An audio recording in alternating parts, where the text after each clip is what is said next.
Aproveitar que vocês estão em pé, agradecer, irmão Diego e todos os irmãos, como eu falei no início, têm participado do serviço aqui aos domingos. Estou sabendo que daqui a 2 semanas, irmão Felipe, o seu grupo, Jatobá Petrolina, vai estar aqui. E você tem 2 semanas para preparar aquela música que você fez para a gente cantar aqui. Estava falando ali com o irmão Mário, né? Irmão Mário, você está com um jeitão de pregador, né? Ele diz, é só o jeito, né? Então, é muito bom ver a interação dos irmãos, e essa é a ideia, né? Que você se envolva com o serviço da sua igreja aqui no domingo. Tem uma equipe responsável, inclusive, para ajudar, porventura, alguma mãe que tem dificuldade aí com crianças de 2 a 4 anos. A princípio, a gente está tentando suprir essa necessidade. E a gente fica feliz porque isso está acontecendo. Se você deseja servir ainda mais a sua igreja, você nos procura para a gente também direcioná-lo. E recomendo que você procure na semana se aproximar de um pequeno grupo desse. Senhor, obrigado por tudo que já foi realizado nestes 30 minutos deste culto, pelo serviço do Ministério de Louvor, dos irmãos que se dedicam para preparar essa parte. Da mesma forma, aqueles que estão nos ajudando ali com a instrumentalidade do som, da mídia. Tem sido uma luta fazer alguns ajustes e a gente sente, ó Deus, a necessidade de que podemos ainda melhorar, mas já agradecendo pelo que temos. Agradecemos pelos irmãos que têm se prontificado a servir uns aos outros, através, por exemplo, do serviço de organização deste culto hoje, por aqueles que se envolveram, aqueles que estão se envolvendo durante a semana, obedecendo a Tua palavra, servindo uns aos outros num grupo pequeno, vida na vida. Obrigado, ó Deus, porque o Senhor trouxe pessoas aqui e certamente com o propósito de ouvir algo do Senhor. Obrigado pela consagração das nossas vidas, ofertas e dízimos, pelo desafio missionário. E agora, Senhor, ajude-nos a ouvir a Tua voz. Ajude-me a transmitir de uma forma clara, objetiva. Nos dê graça para isso. Que em tudo haja gratidão e que os nossos corações saiam daqui mais próximo de Ti, salvação para aqueles que não têm e edificação mútua, ó Deus, para o Teu povo. Assim, nos abençoe neste tempo, em nome de Jesus. Amém e amém. Obrigado, pode sentar. Temos um grupo de irmãos ali fora, nos acompanhando. O texto de hoje à noite, que eu quero estudar com os irmãos, está no Evangelho de Lucas, capítulo 17. Lucas, capítulo 17. Eu quero ler com vocês dos versos 1 até o verso 10. Lucas 17.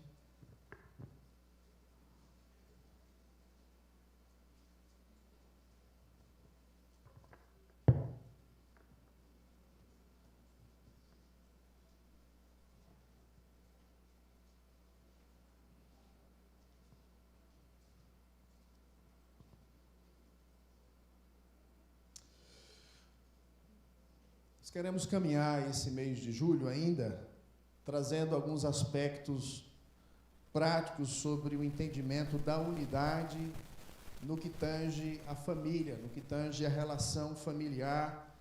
E temos falado sobre unidade de mente, e depois de falarmos um pouquinho sobre os papéis, e recentemente descrevendo os desafios na caminhada da família, eu quero hoje falar sobre um assunto extremamente importante, um assunto que não é fácil, porém a Escritura, ela traz para nós esse desafio de Deus ao nosso coração, e eu gostaria de falar hoje sobre a unidade pensando no perdão. como que o perdão após perdão, fundamenta, estabelece, enriquece a unidade. Unidade no lar, unidade na igreja, o princípio da unidade, pois o contrário da unidade é divisão, não é? E nós queremos falar um pouquinho sobre esse tema, unidade, perdão após perdão.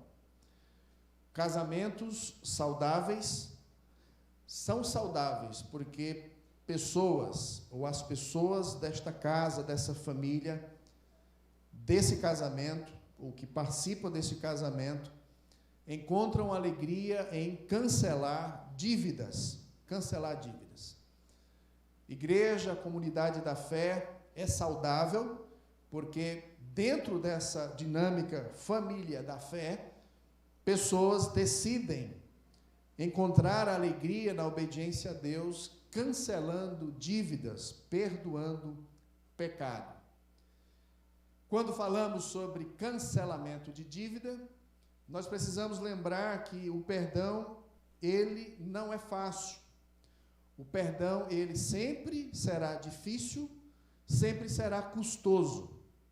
Perdão significa, literalmente, perder. Você precisa perder. Ele o levará aos limites da sua fé. Uma das perguntas que Jesus responde dos discípulos, no texto que nós iremos ler, depois dele falar sobre o perdão após perdão, os discípulos perguntam, na verdade, eles afirmam, né? Aumenta-nos a fé. Está aí no verso 5. Senhor, aumenta-nos a fé. Então, perdoar vai conduzir você a experimentar um limite da fé que você nunca vivenciou. E talvez que você nunca imaginou. Você será tentado nesse processo, muitas vezes, a ter medo e até mesmo duvidar se vale a pena fazer isso, se é o certo fazer isso. Mas quando o perdão é concedido e dívidas são canceladas, o retorno é muito maior do que o seu custo. Perdão custa, mas a Escritura claramente diz que, de fato, cancelar dívidas, o retorno é muito maior do que o seu custo. Então, vamos pensar nesse tema, perdão após perdão. Vamos pensar como está a nossa vida em relação a esse desafio que promove verdadeira unidade. Leiamos o texto, capítulo 17 do Evangelho de Lucas, verso de 1 a 10. Disse Jesus a seus discípulos: é inevitável que venham escândalos, mas ai do homem pela qual eles vêm.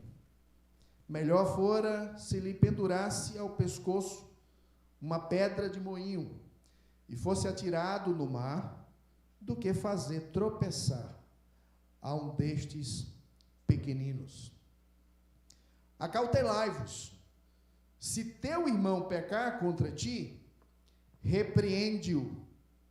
Se ele se arrepender, perdoa-lhe.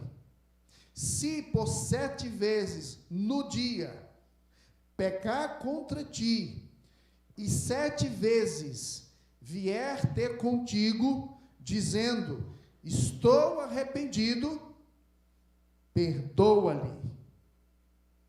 Então disseram os apóstolos ao Senhor: aumenta-nos a fé. Respondeu-lhes o Senhor: se tiverdes fé como um grão de mostarda, direis a esta amoreira: arranca-te e transplanta-te no mar, e ela vos obedecerá. Qual de vós, tendo um servo ocupado na lavoura ou em guardar o gado, lhe dirá quando ele voltar do campo: vem já e põe-te à mesa? E que antes não lhe diga: prepara-me a ceia, cinge-te e serve-me, enquanto eu como e bebo. Depois comerás tu e beberás. Porventura terá de agradecer ao servo, porque este fez o que lhe havia ordenado? Assim também vós, depois de haverdes feito quanto vos foi ordenado, dizei: somos servos inúteis, porque fazemos apenas o que devíamos fazer. Somos servos inúteis, porque fizemos apenas o que devíamos fazer. Meus queridos, perdão após perdão, segundo Jesus, nesse texto, estabelece para nós, pelo menos, o significado, o entendimento que nós precisamos ter do que é perdão. Esse perdão após perdão, o que significa isso? Eu gostaria de responder em 3 partes o significado do perdão de acordo com Lucas, seguindo os ditos de Jesus aqui na sua coleção do seu evangelho. Em primeiro lugar, o perdão, ele é descrito aqui como, no contexto de uma situação inevitável. É inevitável escândalos. Perdão é necessário porque é inevitável escândalos. A inevitabilidade das dissensões. Não tem como conviver no mundo o qual vivemos sem a possibilidade de que pessoas irão te ofender, pessoas irão te magoar, pessoas vão causar-lhe prejuízo. Jesus está deixando claro que é inevitável escândalos, é inevitável não poder existir situações. Essa palavra escândalo, ela é interessante, que ela tem um significado básico aqui, de uma armadilha, uma isca que lhe atrai para uma armadilha. É inevitável escândalo. Os escândalos sempre existirão. Sempre vai haver situações que sugerem a sua queda, que sugerem o seu afastamento do Senhor, que sugerem você se afastar da verdade do Senhor. É inevitável. Jesus está dizendo aos seus discípulos, nesta conversa, vamos dizer assim, mais relacional com o grupo de discípulos, é inevitável que venha escândalos. Nós já temos experiências sobre isso. Algumas pessoas ao seu derredor, seja na família, seja na convivência do seu trabalho, ou seja aqui mesmo na dinâmica da fé, certamente conduziu aí um processo de uma isca, seja intencional ou não, e certamente levou você a fracassar, levou você a disparar de uma forma inapropriada, pecando contra o Senhor e contra essa pessoa. É inevitável não ter que se deparar com situações constrangedoras, situações que de fato ferem a nossa alma, que perturba a nossa caminhada. Os escândalos são inevitáveis. E nesse contexto, Jesus está chamando os seus discípulos para a seriedade disto. Então, no verso, ele chama a atenção de melhor que ele fora pendurado, a advertência aqui, ai do homem pela qual vêm esses escândalos, ai do homem que conduziu o outro a pecar, ai do homem que traz essa isca, essa armadilha e leva o seu irmão ao pecado. Ele está tratando da família da fé, do contexto da comunidade da fé, e mesmo nessa comunidade da fé, entre os crentes ainda pecam uns contra os outros. Mas ele diz, ai do homem pela qual esse escândalo vem. Ai do homem pela qual esse escândalo vem. Ai do homem que usa essa armadilha, essa situação que leva o outro a cair no pecado. Jesus, ele não está excluindo a responsabilidade de cada um quando ele diz que é inevitável. É inevitável, vai acontecer.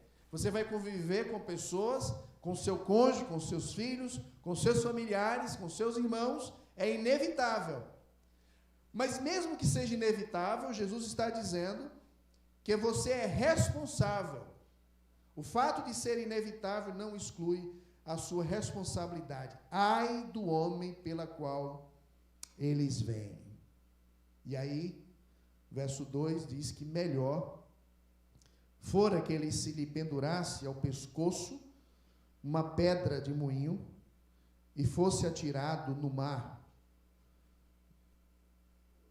É melhor que você se dirija a um ato, e esse ato tão sério, em resumo, é melhor que você esteja morto, é melhor que você morra do que guiar o seu irmão e faça com que ele caia no pecado. Veja quão sério é as palavras de Jesus. É melhor você morrer, é melhor você estar morto do que ser um guia, do que ser um falso guia de conduzir o seu irmão ao pecado. Meus queridos irmãos, nós estamos diante de uma das declarações mais contundentes de Jesus. Ele não está falando para os de fora, ele está falando para os de dentro, ele está falando para os seus discípulos, ele está falando para a sua comunidade de fé. Ele está alertando os seus discípulos que é inevitável escândalos, é inevitável o pecado, é inevitável lidar com pessoas que vão nos ferir, que vão nos magoar, que vão nos conduzir a situações de pecado, mas ao mesmo tempo, veja a seriedade, ai daquele, ai do homem pela qual esse escândalo, esse pecado vem. Jesus, ele é contundente aqui, e ele traz para nós essa advertência, nos chamando a essa responsabilidade de evitar escândalo. E o escândalo aqui, de acordo com nós vamos perceber no contexto, é existir dentro da comunidade de fé pessoas que não se arrependem, pessoas que partilham da vida comum, mas que de fato não pratica o ato do perdão.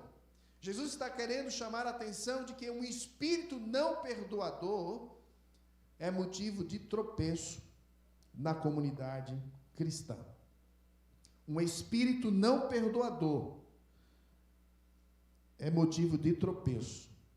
Se é inevitável, e se ai daquele por quem vem o escândalo, o texto vai nos conduzir para a obrigação de que essa comunidade que é dele seja reconhecida como comunidade perdoadora.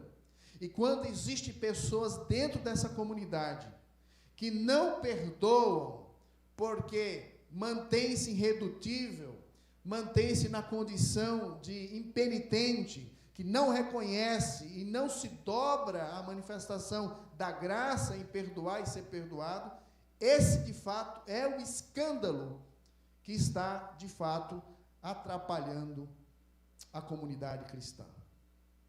Nós podemos evitar escândalo na igreja, não porque pessoas nunca vão pecar mais. Todos os dias nós pecamos, mas nós evitamos o escândalo de afastar pessoas da fé cristã quando nós não dispomos a perdoar, perdão após perdão. Claro que o texto vai nos conduzir para uma prática, e aí, se é inevitável, mas ai daquele por quem vem o escândalo, o pecado, é melhor que estivesse morto. Mas como é que esse pecado ele é tratado? Como é que esse perdão ele é disponibilizado? Aí Jesus, no verso 3, diz: acautelai-vos, preste atenção. Então ele diz: se teu irmão pecar contra ti, repreende-o, se ele se arrepender, perdoa-lhe. Esse texto paralelo Evangelho de Mateus, capítulo 18, diz: se teu irmão pecar contra ti, vai arguí-lo entre ti e ele só. Se ele se arrepender, o texto diz o quê? Ganhaste o teu irmão.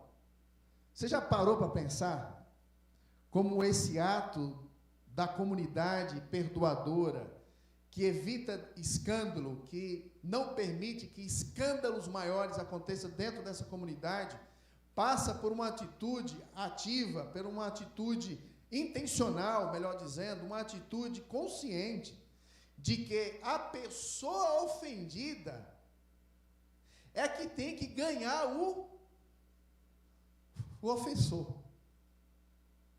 Se o teu irmão é o teu irmão, ele está tratando da comunidade fraterna.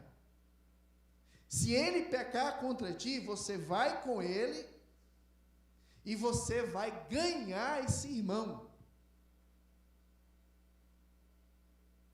É o ofendido que vai atrás do ofensor e ele vai fazer o esforço de ganhar esse ofensor. Isso é tarefa fácil? É isso que nós fazemos? É isso que o mundo faz? Quando alguém peca contra você, o que você faz com alguém que peca contra você? Muitas vezes esse alguém que peca contra você, ele nem sabe que te ofendeu. Mas o mundo sabe, você saiu nos quatro cantos dizendo o que o irmão fez contra você. Mas você não tem nenhuma atitude prática, de acordo com Jesus, de que na comunidade perdoadora, onde a unidade é preservada porque tem perdão após perdão, que é inevitável os pecados, mas que não pode ser inevitável o perdão, tem que ser praticado. Então a atitude número 1 é repreender o ofensor, é ir atrás do ofensor, é dizer para ele o que ele fez, é dizer para ele o mal que ele produziu em você. Ele precisa saber que é ofensor. Porque o perdão relacional, de acordo com Jesus, precede a necessidade deste ofensor pedir-lhe perdão. Mas como é que ele vai pedir-te perdão se ele nem sabe que te ofendeu? Por isso a necessidade de você se mover em direção ao ofensor, para ganhar esse ofensor, deixando claro o que ele cometeu e deixando a oportunidade dele identificar o seu pecado, arrepender do seu pecado e confessar o seu pecado e pedir perdão para você perdoá-lo. Repreender o ofensor para que ele se arrependa, para que ele confesse o seu pecado. Verso 4 diz: se por 7 vezes no dia pecar contra ti, e 7 vezes vier ter contigo, dizendo, estou arrependido. Jesus está dizendo que a obrigação do cristão, a obrigação do discípulo de Jesus, na comunidade dele, dos discípulos dele, é fazer o quê? Perdoar. Se ele está arrependido, mesmo que seja 7 vezes no dia,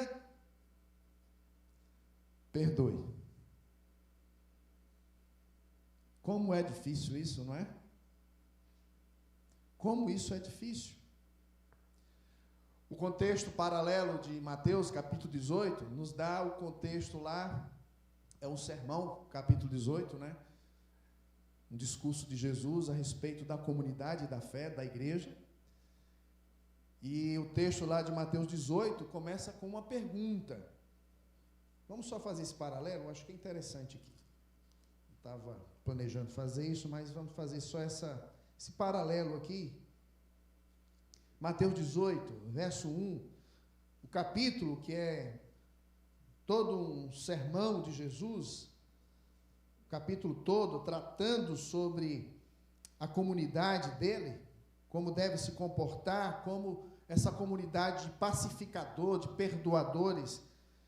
A pergunta inicial, no verso 1, é: quem é, porventura, o maior no reino dos céus?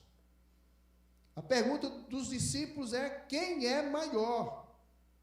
Jesus, então, chama uma criança e usa a criança como ilustração. Fala dessa criança e ilustra a qualidade dessa criança, a qualidade ímpar de uma criança. A gente sabe que uma criança, por mais que ela seja ofendida rapidamente, de modo muito rápido, breve, ela resolve a encrenca e ela brinca normalmente com o seu coleguinha. Criança tem dificuldade de guardar rancor. Dificilmente você vai encontrar uma criança rancorosa, rabugenta, né? Briguenta, nesse sentido de ressentimento. Uma criança, ela é trazida aqui diante dos discípulos. Jesus passa a ensinar-lhes sobre a humildade com relação ao espírito de uma criança. E aí entra nos versos 6 a 9 exatamente sobre o tema do tropeço, do escândalo. E aí dos versos 15 em diante, nós temos essa conversa de Jesus sobre o perdão, se o irmão pecar contra ti. Mas eu quero que você note, no verso 21, Pedro aproxima-se, depois que Jesus fala sobre esse processo de ir com o irmão e ganhar o irmão, e depois chama mais pessoas, todo esse processo que vocês já ouviram, não é o meu objetivo falar aqui, mas depois de Jesus falar tudo isso, no verso 21, Pedro, certamente representando o grupo, e Pedro gosta muito de falar, ele pergunta a Jesus: Senhor, até quantas vezes meu irmão pecará contra mim, que eu lhe perdoe? A gente dá para ter uma ideia de que Pedro, ele é apresentado nos evangelhos como aquele cara impulsivo, aquele cara que fala o que pensa, aquele cara, né, que é nervoso. Pedro, ele é aquele líder. Imagine que quando Pedro faz essa pergunta: Senhor, até quantas vezes meu irmão pecará? A pergunta é: de quem que Pedro está falando? Quem é o irmão de Pedro aqui? Você já percebeu que na narrativa dos evangelhos sempre tem uma encrenca lá entre os discípulos? Os discípulos sempre estão brigando, sempre tem uma demanda, quem é o maior. Depois teve aquele episódio, quem que vai sentar à direita e à esquerda. Entre os discípulos sempre há esse ambiente hostil. Imagine que Pedro está pensando em quem? Pedro está pensando em quem? Quem é o irmão que está ofendendo ele o tempo todo, lá naquele grupo pequeno de 12? Quem são? Ele está falando daqueles que estão convivendo com ele ali. Eu não sei se é Mateus que está toda hora perturbando Pedro. Eu não sei quem é que está pisando no calo de Pedro o tempo todo. Eu sei que tem alguém naquele grupo, ou alguns, que está já por aqui. Pedro já está por aqui. Senhor, eu quero saber o seguinte: eu vou ter que tolerar, eu vou ter que perdoar quantas vezes? Me diga aí. Você começa a imaginar, né, esse contexto, essa situação. Mas pastor, eu estou convivendo com fulano, eu tenho que perdoar quantas vezes? Está lá no casamento, mas pastor, eu tenho que perdoar quantas vezes? E meu irmão aqui no ministério que eu estou servindo, quantas vezes eu tenho que ter paciência e suportar? E lembre-se, eu estava estudando melhor essa expressão, suportar, e suportar é suportar, não é aquela ideia de ser suporte e apoio não, viu? Lá em Efésios e em Colossenses, não é essa ideia de apoio não, o contexto lá é a ideia de suportar mesmo, de ir além, de ser longânimo, paciente com alguém que o tempo todo está lhe ofendendo. Quantas vezes eu vou ter que perdoar? Quantas vezes eu vou ter que suportar essa pessoa? Essa pessoa não muda. Eu já conversei com ela, eu já expliquei, e ela insiste, ela repete o erro frequentemente. Quantas vezes, Jesus? E ele chuta um número que ele acha generoso, 7 vezes, que é a repetição aqui do texto de Lucas. Ele acha que é muito generoso, 7 vezes. Já está bom, né? Passar de 7, paciência, né? A pessoa peca, me perdoe, eu, tudo bem. De novo. E Jesus responde o quê? Não te digo até 7 vezes, mas até 70 vezes 7. O que Jesus está dizendo aqui, irmãos? Perdão não tem a ver com quantidade. Perdão tem a ver com qualidade. Qualidade divina. Perdoe quantas vezes for necessário. Ah, Senhor, assim é duro demais. Aí não dá para ser crente desse jeito, não. Pois é, pois não dá mesmo. É difícil ser crente, conforme os ensinos de Jesus. Você já percebeu que nós somos um pouco legalistas? A gente fica olhando alguns traços de comportamento imoral, de falhas, de erro, às vezes na vida uns dos outros. Mas a gente não considera que é ímpio, que é coisa do diabo manter-se no coração, que não concede perdão, que é um dos maiores escândalos que Jesus está tratando aqui, ter entre o seu povo pessoas que não perdoam, pessoas amarguradas, pessoas ressentidas, pessoas que não conseguem cancelar dívidas. Você é responsável no corpo de Cristo para contribuir de todo o coração, contribuir com generosidade e sermos identificados como uma comunidade que perdoa, comunidade que reconcilia. Essa é a advertência de Jesus. No texto de Lucas, no texto de Mateus, não é o nosso caso, ele vai dar um exemplo, você deve ler depois, a implicação de alguém que foi perdoado por Jesus é que este perdoa, perdoa e perdoa, porque você foi perdoado de uma grande dívida, de uma dívida impagável. Então, o crente que entende o seu muito pecado e grande perdão que lhe foi concedido, esse crente será perdoador. Então, perdão após perdão tem a ver com a ideia de um espírito que não pode ser cultivado, a ausência de um perdão, porque é motivo de tropeço na comunidade. Perdão é inevitável, porque nós habitamos numa comunidade, nos relacionamos com pessoas pecadoras. Por isso, o perdão, ele é necessário. Os versos 5 a 6, voltando agora para Lucas, nós temos uma outra definição de perdão. Perdão como sendo necessário, porque nós habitamos num mundo de escândalo, de pecado, é inevitável vir que não venha, é inevitável pecado, escândalo, e por isso o perdão ele é necessário. O perdão vem para cancelar dívidas, o perdão vem para estabelecer a restauração, o perdão vem para, de fato, refletir o perdão de Deus. Em segundo lugar, o perdão está conectado com a fé. O verso 5 e 6, depois de estabelecer esse padrão, essa necessidade, essa cultura de perdoar, versos 5 e 6 diz assim: então disseram os apóstolos ao Senhor, aumenta-nos a fé. Respondeu-lhes o Senhor: se tiverdes fé como grão de mostarda, direis a esta amoreira, arranca-te e transplanta no mar, e ela vos obedecerá.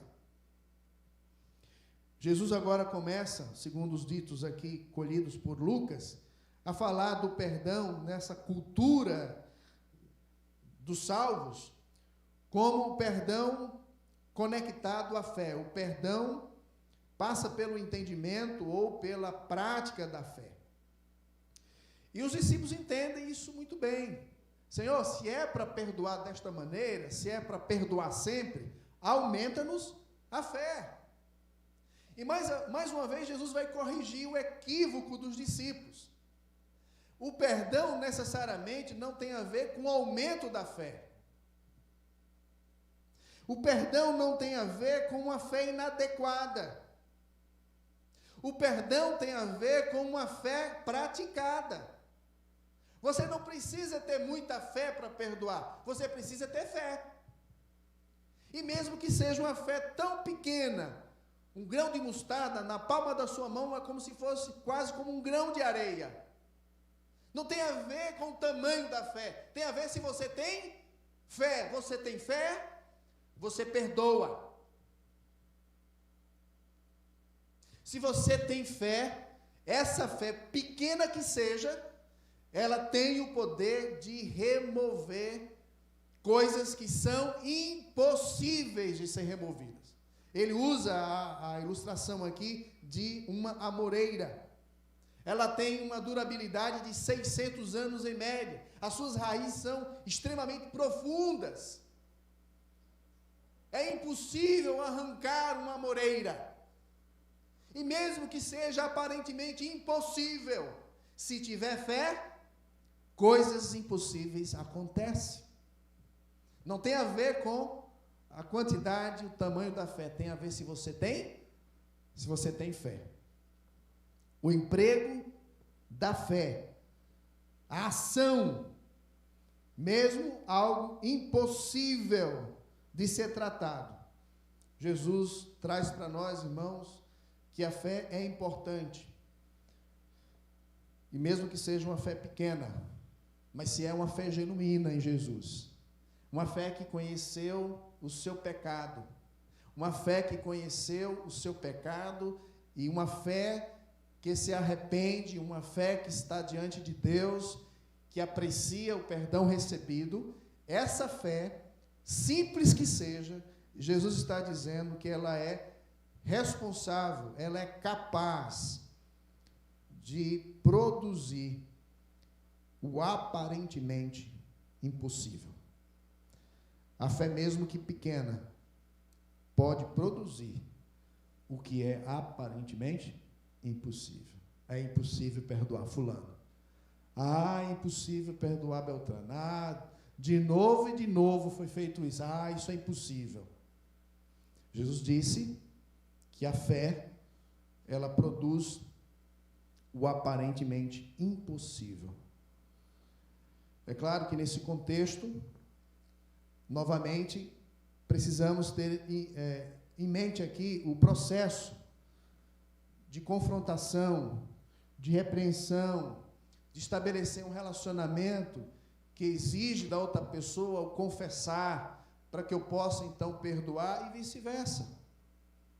Deve haver arrependimento para que de fato haja perdão, porque o perdão, meus irmãos, hoje em dia, na terapia que está sendo muito feita aí, a gente ouve muito, uma turma aí na mídia e outros mais ensinando sobre o perdão, ele não é algo psicológico, tá? O perdão não tem a ver para que você se sinta bem. O perdão, ele não está no campo terapêutico. Não, fulano me fez o mal, mas eu já perdoei. Como é? Já perdoou? Não existe isso. O perdão, ele não tem um aspecto terapêutico de que você se sinta bem, que você tenha a sua consciência apaziguada. O perdão restabelece relacionamentos. Perdão é relacional. Como é que eu vou perdoar alguém que nem sabe que eu ofendi, que eu fui ofendido, eu nem conversei com essa pessoa nem pediu perdão e eu já perdoei? Que negócio é esse? Muitos crentes estão bebendo em fontes rotas. O Evangelho diz que perdão resolve um problema legal diante de Deus, mas que também resolve um problema relacional, eu com o outro, eu com o meu próximo, e demanda necessidade de conversa, e demanda necessidade de confronto, e demanda necessidade de falar o prejuízo. Meu irmão, você fez um prejuízo grande na minha vida, você falou mal de mim assim, você mentiu contra mim, você me subtraiu isto, você destruiu a minha reputação, você me produziu um mal, eu estou profundamente chateado, magoado. E dar a outra pessoa a capacidade de ouvir, ser confrontada biblicamente e de pedir perdão. Às vezes o pedido de perdão, ele não é instantâneo. Às vezes leva um processo.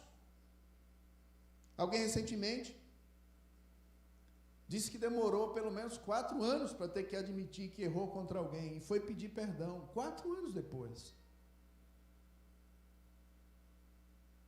Às vezes o perdão, ele demanda tempo para ser processado por conta da nossa incredulidade, da nossa cegueira, da nossa insensibilidade, da nossa fé,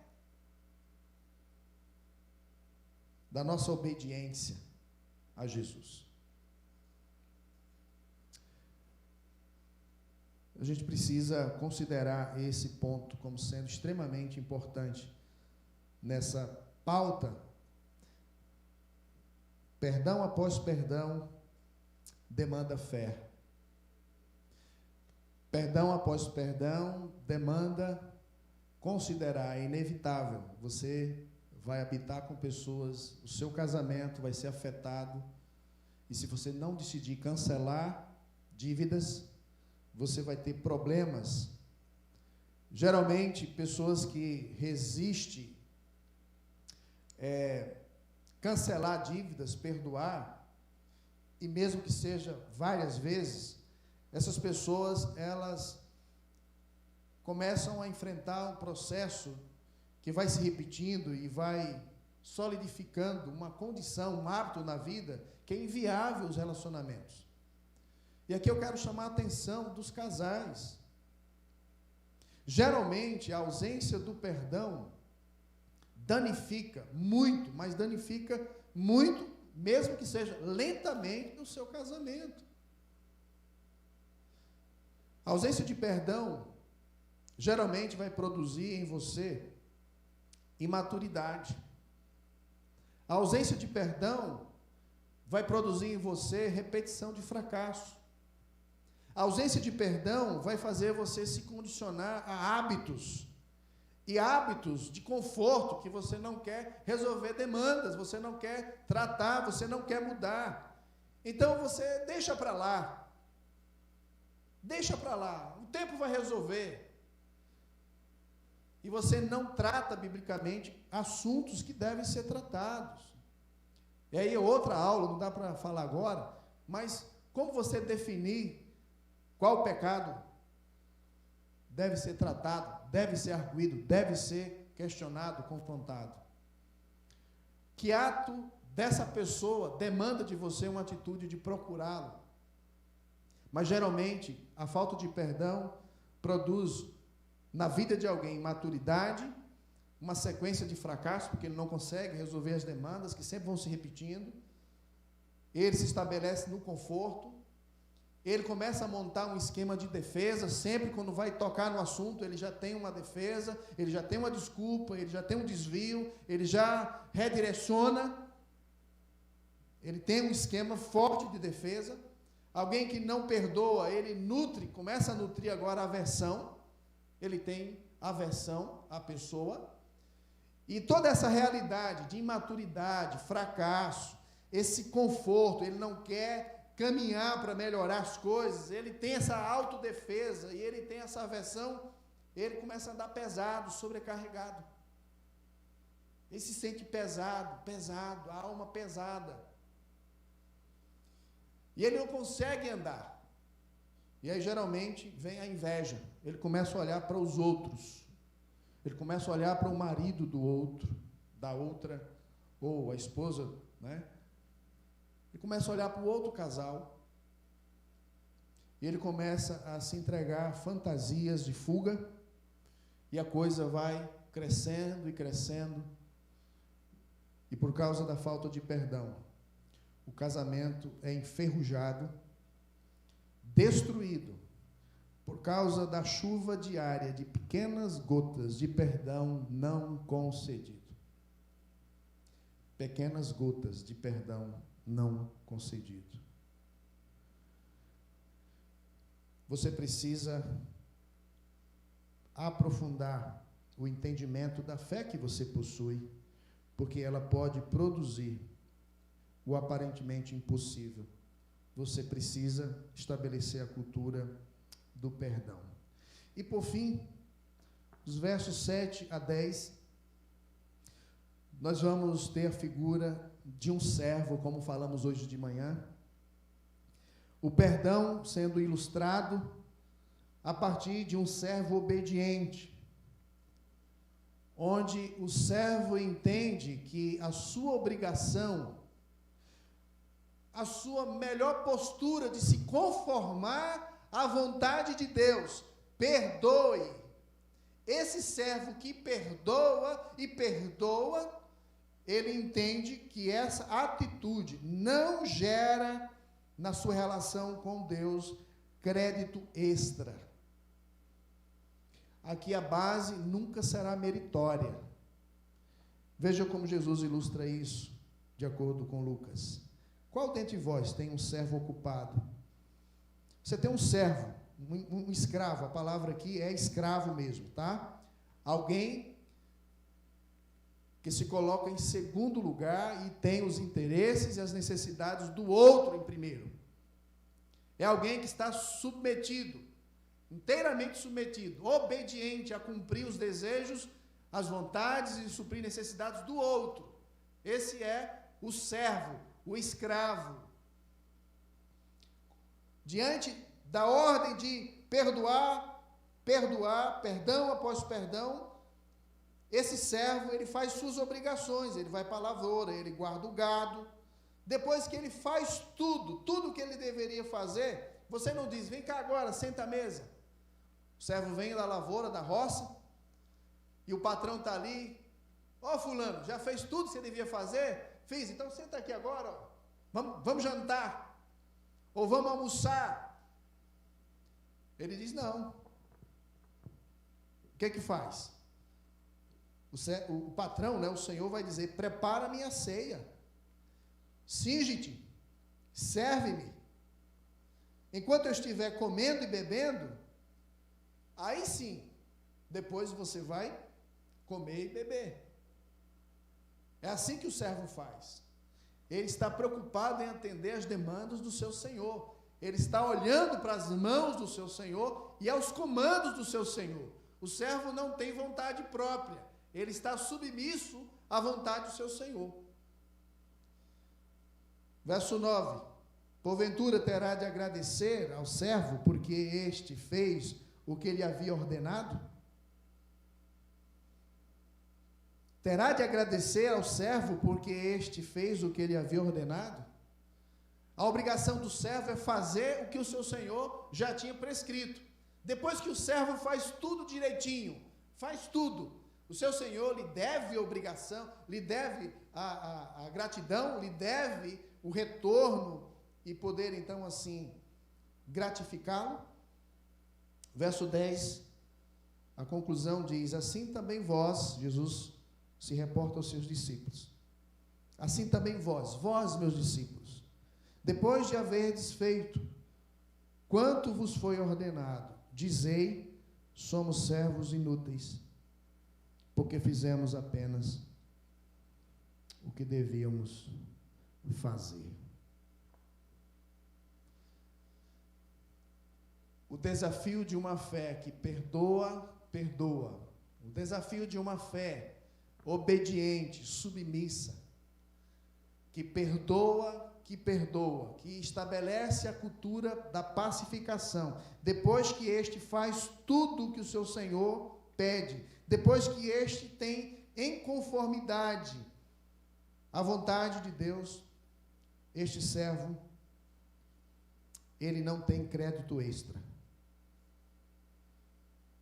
Esse servo, ele não realiza tarefas pensando que vai ter méritos diante de Deus ou diante dos outros. É um servo que cumpre apenas a sua obrigação. É um servo aqui, essa ideia de somos servos inúteis, é a ideia de servos desnecessários. Outras pessoas podem fazer o que você está fazendo.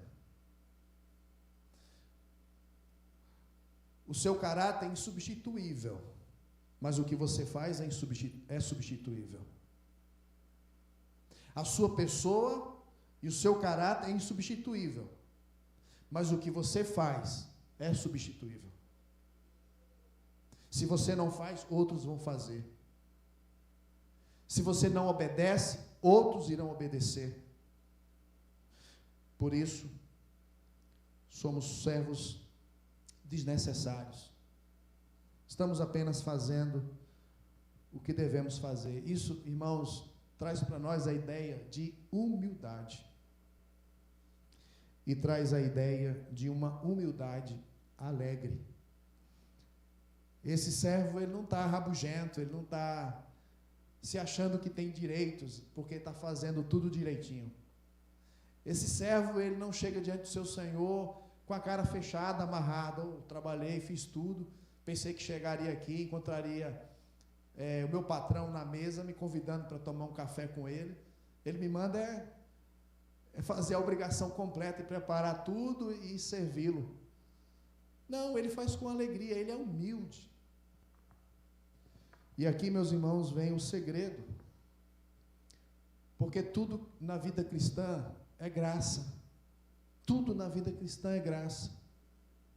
Eu nem diria na vida cristã, tudo nesse mundo de Deus é graça. Você está aqui habitando no mundo que é de Deus. Você está respirando o ar de Deus. Você está sendo alimentado com as provisões de Deus. Você está sendo sustentado com o sustento de Deus. É Ele que move você, é Ele que te sustenta, que te ampara, é Ele que controla situações que você nem imagina, livramentos que você nem imagina. Ele o tempo todo está te mantendo vivo.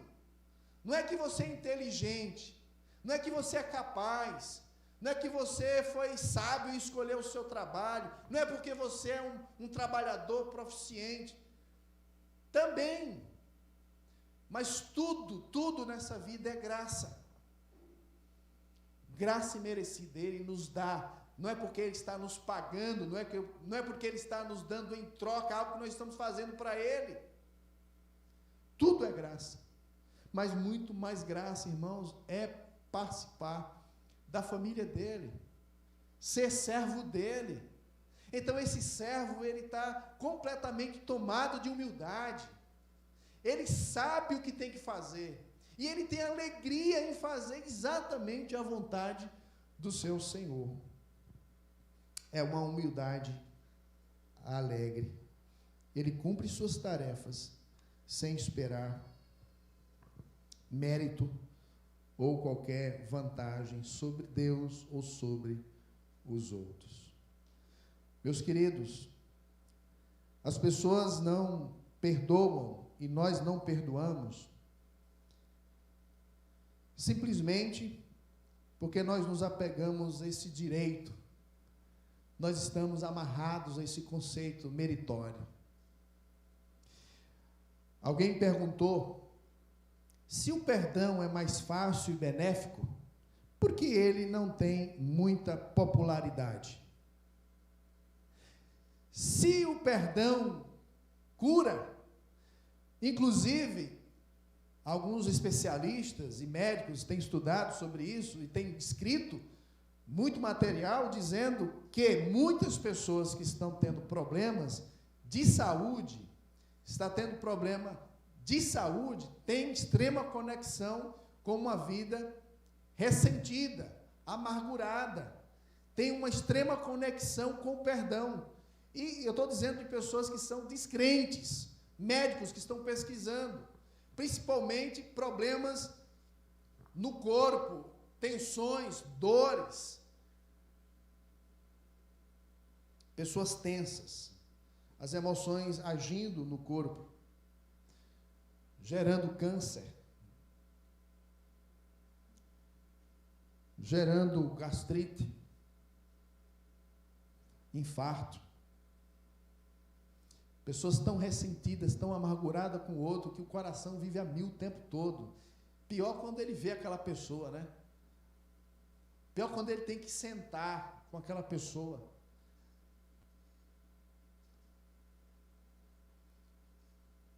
Se o perdão é mais fácil e benéfico, por que não perdoar? E aí vem o conceito meritório.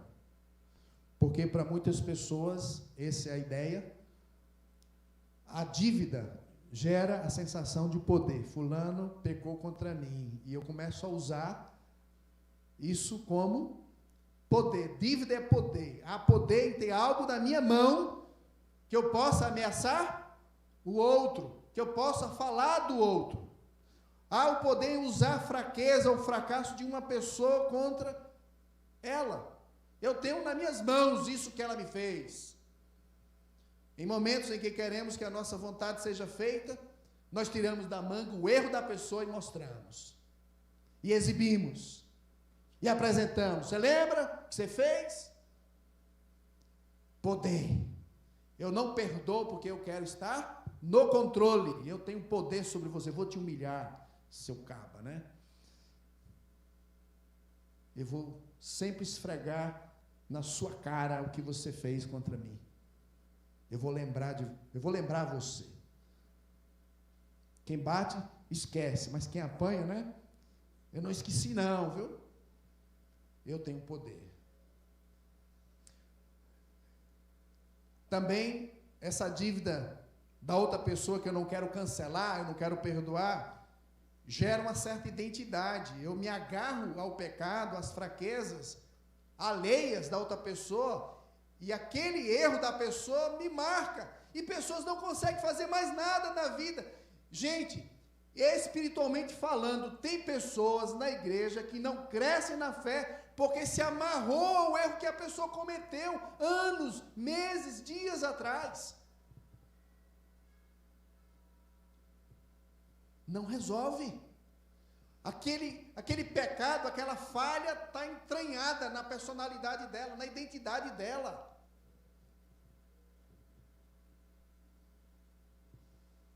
Nos sentimos superiores. Isso nos permite acreditar que somos mais justos, somos mais maduros do que a outra pessoa. Caímos no padrão de nos ver não conforme o chamado de Deus, mas usamos isso contra a outra pessoa. Dívida, eu não quero cancelar, não perdoar, não quero praticar o perdão após perdão, porque essa dívida dá para mim direitos. Por causa de todos os erros que a pessoa cometeu, ela ou ele nos deve algo. Eu quero então me agarrar a esses erros, após tudo que tive de aturar. Será que eu não mereço? É meu direito sentir o que eu sinto. É o meu direito falar o que eu tenho que falar. É o meu direito me comportar dessa forma. Eu me justifico, inclusive, com base nisso. Por que você não perdoa? Porque você tem direitos na mão que você não quer se despir. Dívida, não perdoar, perdão após perdão, não é praticado porque eu uso isso também como arma. Os pecados e erros que o nosso cônjuge, por exemplo, cometeu contra nós e que carregamos conosco são como a arma carregada. A tentação de puxá-la e usá-la quando ficamos com raiva é grande. Quando nossa esposa nos magoa, ou o marido, de algum modo, somos tentados também a magoá-lo ou magoá-la, acusando ou acusando-a de quão má e imatura ele é ou ela é. Dívida, não perdoar é uma arma. Mas, tão pior do que tudo isso, meus irmãos, e aqui caminhando para o final, a resistência de não perdoar, de não praticar o perdão após o perdão, é porque a dívida nos coloca no lugar de Deus. É aquele lugar onde nunca deveríamos estar. Mas é também uma posição em que cada um de nós já se colocou. Não somos o juiz, nem sobre o nosso cônjuge, nem sobre nenhuma pessoa. Não somos a pessoa que deve decidir sobre as consequências do pecado que a outra pessoa cometeu contra mim. As consequências do pecado que alguém cometeu contra mim, isso é prerrogativa divina. Então, quando eu não perdoo, quando eu não cancelo essa dívida, Eu estou me colocando no lugar de Deus e decidindo quais consequências você vai ter que colher. Então eu não me entrego a Deus. Antes de julgar o pecado de alguém, eu preciso julgar a minha paciência, que é algo que nós não fazemos. Leia Efésios capítulo 4, leia Colossenses 3, veja lá, perdoar como Cristo perdoou. Veja o que vem antes. Revestivos, o revestimento de Deus, longanimidade, benignidade. Olha o vestimento para que você possa perdoar. Não perdoa-se do nada. Mas é interessante que nós, ainda como crentes, temos dificuldade de nos assemelharmos a Deus. Não cabe a nós, irmãos, assegurar que ele ou ela sinta o grau de culpa apropriado por aquilo que fez. Mas é muito tentador subir ao trono de Deus e assumir o papel de juiz. Todos nós já fomos seduzidos pelo poder da recusa e do perdão. É o único método para construir um relacionamento íntimo. É o único método para se estabelecer um relacionamento duradouro com outro pecador, seja no casamento, seja na relação pai-filhos, filhos-pais, seja com amigos, seja o relacionamento, o amor fraterno, a irmandade, a comunidade da fé. O único meio, meus irmãos, a única maneira para encontrar o caminho entre as fraquezas e falhas que marcarão diariamente a sua vida. É o único jeito para lidar com mágoa e decepção, a única maneira para restaurar a esperança e confiança, a única maneira de proteger seu amor e reforçar a união, o único modo de não se tornar refém do passado, o único caminho para abençoar o seu casamento, a sua vida, é perdão, perdoar. Jesus é muito claro a respeito disso. O custo do perdão são grandes. De fato, é doloroso. Dói. Você tem que assumir o prejuízo para não cobrar do outro. Mas a ceifa do perdão, irmãos, segundo Jesus, é a coisa mais linda, mais transformadora, mais poderosa que o ser humano pode experimentar. Por isso é vital entender o que o perdão é e o que o perdão faz. Eu quero convidar você nessa noite a considerar a sua vida à luz dessas verdades. Eu quero encorajar você, meu irmão, que faz parte dessa comunidade de fé, você como integrante aqui, desenvolva um espírito perdoador. Se você está entre nós e você não cultiva um espírito perdoador, eu quero te dizer que você é um grande tropeço. Eu quero dizer que você é um motivo de tropeço para o avanço do Evangelho, para a promoção da glória de Deus. Ai daquele por quem vem o escândalo. Ai, é melhor morto. Deus não tolera no meio do seu povo, irmãos, crentes que têm dificuldade de perdoar pessoas. Então, considera isso. Desenvolva um espírito perdoador, para que você não seja motivo de tropeço, de prejuízo na vida dos outros, na vida da sua família, na vida da sua igreja, na vida da sua comunidade de trabalho. Mas eu também quero incentivar você a olhar com mais propriedade a fé que Deus já tem concedido a você. Jesus está dizendo que a fé que você tem, tão pequena que ela ainda é, ela pode produzir o aparentemente impossível. A fé que você tem em Cristo, ela é capaz de realizar coisas tremendas. Você pode perdoar o seu ofensor. E eu quero apelar ao seu coração, para que você cultive um coração de servo zeloso, obediente, prazeroso. Um servo que chega diante de Deus e diz: Senhor, o que o Senhor está me pedindo? Perdão após perdão, eu farei. E eu não vou chegar diante do Senhor com méritos. Olha, eu fiz isso. Ah, Senhor, como eu sou obediente. Não, eu fiz apenas o que eu devia fazer. Que Deus nos dê graça e nos conduza com essa missão de vivermos uma igreja unida, porque pratica perdão após perdão. Vamos orar? Obrigado, Pai, pela Tua verdade, pela Tua palavra. Está aqui um assunto que nos humilha, porque é fácil falar de perdoar quando não mexe com a gente. É fácil falar de perdoar quando o prejudicado não somos nós. Eu sei, Senhor, que nessa noite aqui, vários dos que estão aqui, se não, eu creio que a maioria ou todos sabe o que é o custo de um perdão. Certamente todos aqui recebeu injúria.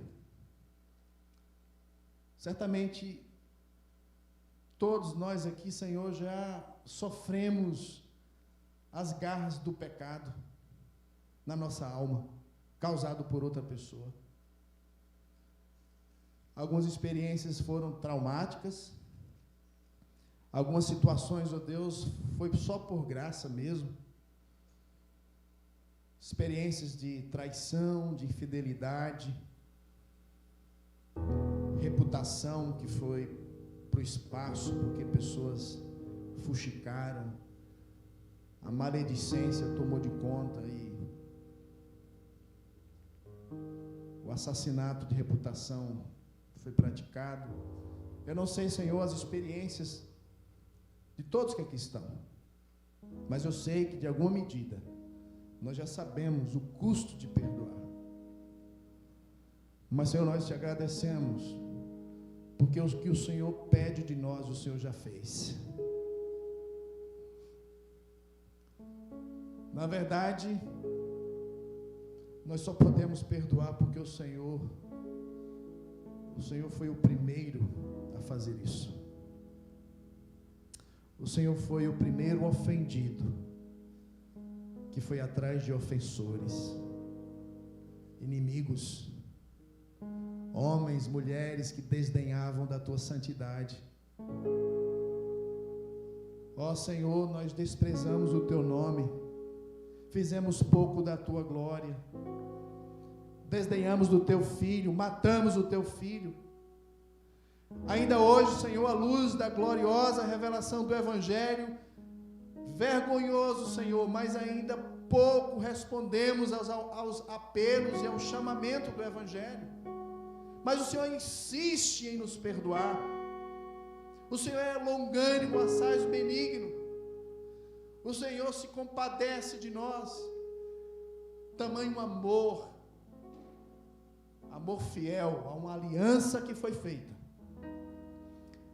Perdoa porque fez uma aliança de amor. E nós todos os dias, Senhor, somos beneficiados com isso. Todos os dias, Senhor, nós recebemos misericórdia. Éramos para sermos fulminados, mortos, mas o Senhor nos dá vida. Éramos para sermos castigados pelos pecados que cometemos insistentemente, conscientemente, regularmente, repetidamente. Mas o Senhor nos trata com bondade, o Senhor nos dá esse sol, o Senhor nos dá esse ar, o Senhor nos dá saúde, o Senhor nos dá casa, o Senhor nos dá mantimento, o Senhor nos dá tudo. Diante de tão grande amor perdoador, o que fazer se não nos humilharmos e alegremente, ó Deus, pedir a tua ajuda e perdoar também, perdão após perdão, aos de casa, ao nosso cônjuge, aos de casa, os nossos filhos, aos nossos irmãos em Cristo, aos nossos colegas de trabalho. Ó Deus, faz-nos ser assim, reconhecidos como pacificadores, reconciliadores, perdoadores.